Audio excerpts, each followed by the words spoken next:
এই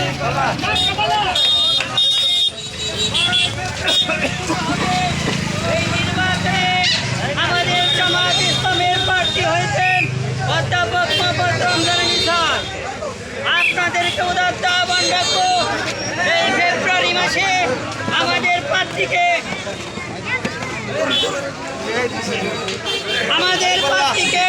বিপুল ভোটে বিজয়ী করে এদেশের মানুষের উন্নয়ন করার সুযোগ দেবে। বন্ধুগণ, আপনারা জানেন আমাদের এই বাজেট কর্ণিকতে এই পর্যন্ত 5 জন এমপি সাহেব অতিবাহিত হয়েছেন।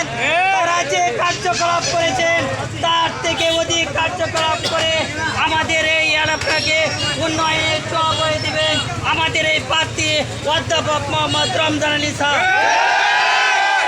নির্বাচনে আপনাদের উদাত্ত আহ্বান রাখবো, এই নির্বাচনে এই রমজান আলী সাহেবকে বিজয়ী করে আমরা যেন আমাদের এই বিজয় মালায় করে নিতে পারি। আপনাদের সামনে বক্তব্য রাখবেন বাংলাদেশ ইসলামী ছাত্র শিবিরের সাবেক সভাপতি জনাব আলী হায়দার ভাইকে বক্তব্য রাখার জন্য অনুরোধ করছি।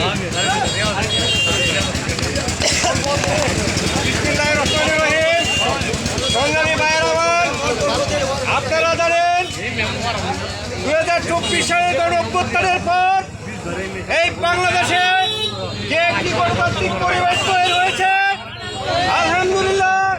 আলহামদুলিল্লাহ আমরা দেশের সকল জনগণ উন্মুক্তভাবে কথা বলতে পারছি। রাস্তাঘাটে চলে সংগ্রামী ভাইয়েরা, এমন একটা সময় গিয়েছে আমরা রাস্তাঘাটে চাষ চলে বলে কানে কথা বলতে হয়েছে। আমাদের বাসায় কোনো পুলিশ চলে যায় কিনা, স্বৈরাচারী সরকারের কোনো বাহিনী আমাদেরকে গুম করে কিনা, জঙ্গলে বিভিন্ন জায়গায় বাস করেছিল সংগ্রামী ভাইয়েরা। এই অবস্থা থেকে আল্লাহ আমাদেরকে পরিত্রাণ করেছে। যে অবস্থার সৃষ্টি হয়েছে, এই অবস্থায় আমরা যদি ফসল করে তুলতে না পারি তাহলে দুনিয়া এবং আখিরাতে আমরা আল্লাহর কাছে জবাবদিহি করতে হবে।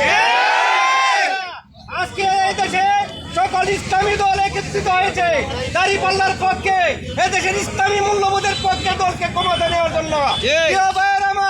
আপনারা এদেশে ধানের শীষে ভোট দিয়েছেন, নৌকায় ভোট দিয়েছেন, তারা দুর্নীতি করে কানাডা ভারত পালিয়েছে, বেগম পাড়া করেছে আপনাদের টাকা দিয়ে। আবারও সে বেগম পাড়া করার লোকেরা এদেশের ক্ষমতায় আসুক। আপনারা যদি না চান তাহলে বাংলাদেশের টেকনাফ থেকে তেতুলিয়া পর্যন্ত যে জোয়ার উঠেছে, আমরা যে গণসংযোগ করেছি, সকলে অধীর আগ্রহে চেয়েছে দাঁড়িপাল্লা মুঠ মার্কায় ইসলামী দলকে ক্ষমতায় নেওয়ার জন্য উদ্গ্রীব হয়ে আছে। এখন থেকে ঘরে ঘরে আর বসে থাকবেন না, যার যার ঘর থেকে তুলপার গতিতে আন্দোলন করে তুলুন এবং ধানের মার্কায় ভোট দেওয়ার জন্য জনগণকে আহ্বান জানান। সংগ্রামী ভাইয়েরা, এই কথা বলে আমি আমার বক্তব্য শেষ করছি এবং আজকের এই সবার কার্যক্রম শেষ করছি। আসসালামু আলাইকুম ওয়া রাহমাতুল্লাহ।